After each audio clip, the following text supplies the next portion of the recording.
ভাৰতৰ প্ৰধানমন্ত্ৰী ডাঙৰীয়াৰ সপোন ঘৰে ঘৰে নল ঘৰে ঘৰে জল জীৱন মিছনৰ এক আঁচনি আজি ধোঁৱাচাঙত পৰিছে এই আঁচনিখন। সমগ্ৰ দৃশ্যাংশ মোৰ সতীৰ্থই দেখাইছে যে নুমলীগড়ৰ কাষৰীয়া ঔগুৰি চাপৰিৰ পানী যোগান আঁচনিৰ এতিয়া ধোঁৱাচাঙত উঠিছে। যি 22-23 বৰ্ষত নিৰ্মাণ হৈছিল এই জল জীৱন মিছনটো, কিন্তু এতিয়ালৈ সম্পূৰ্ণ হৈ নুঠিল জল জীৱন আঁচনি। স্থানীয় লোক উপস্থিত আছে, মই স্থানীয় লোকৰ পৰা প্ৰথমে জানিব বিচাৰিম এই সন্দৰ্ভত কি ক'ব? হয়, আমাক ঠগি আছে চৰকাৰে। আজি 22 চনতে নিৰ্মিত পানী যোগান আঁচনি ক'ৰবাত নল বহুৱাই নাই, তেনেকুৱা মই দেখুৱাবও পাৰোঁ। আৰু এতিয়া ডিম কৰি আছে, বেলেগত হৈছেও পানী ওলাইছে, কিন্তু আমাৰ এডোখৰত পানী নাই।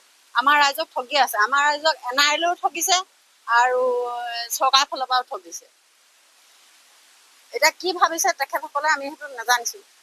মানুহখিনিয়ে এতিয়া আমাৰ অকণমান ঠগিব পাৰিছে। এতিয়া অকণমানকৈ সোমাই পেলাই NRLও খণ্ডকে মাটিবিলাক লৈ আছে।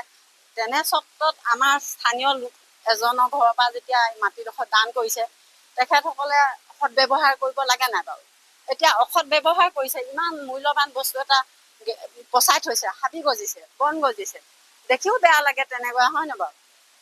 সেয়াই হয়। আৰু এজন স্থানীয় লোক আছে, তেওঁৰ পৰা মই এই সন্দৰ্ভত জানিব বিচাৰিম। জল জীৱন আঁচনিটো এতিয়া বগা হাতীলৈ পৰিণত হ'বলৈ গৈ আছে।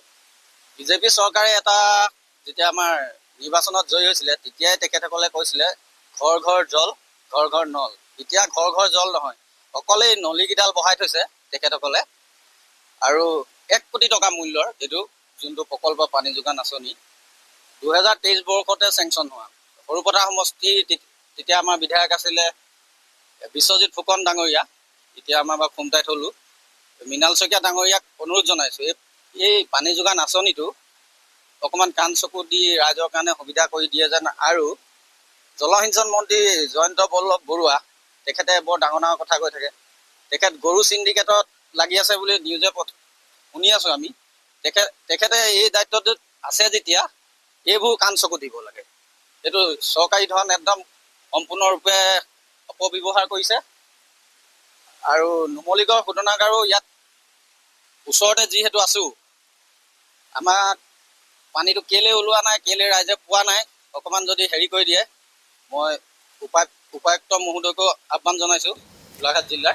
বিভাস শইকীয়া, আপোনাক এই মুহূৰ্তত আমি ধন্যবাদ জ্ঞাপন কৰিছোঁ নুমলীগড়বাসীৰ প্ৰতিক্ৰিয়া শুনোৱাৰ বাবে।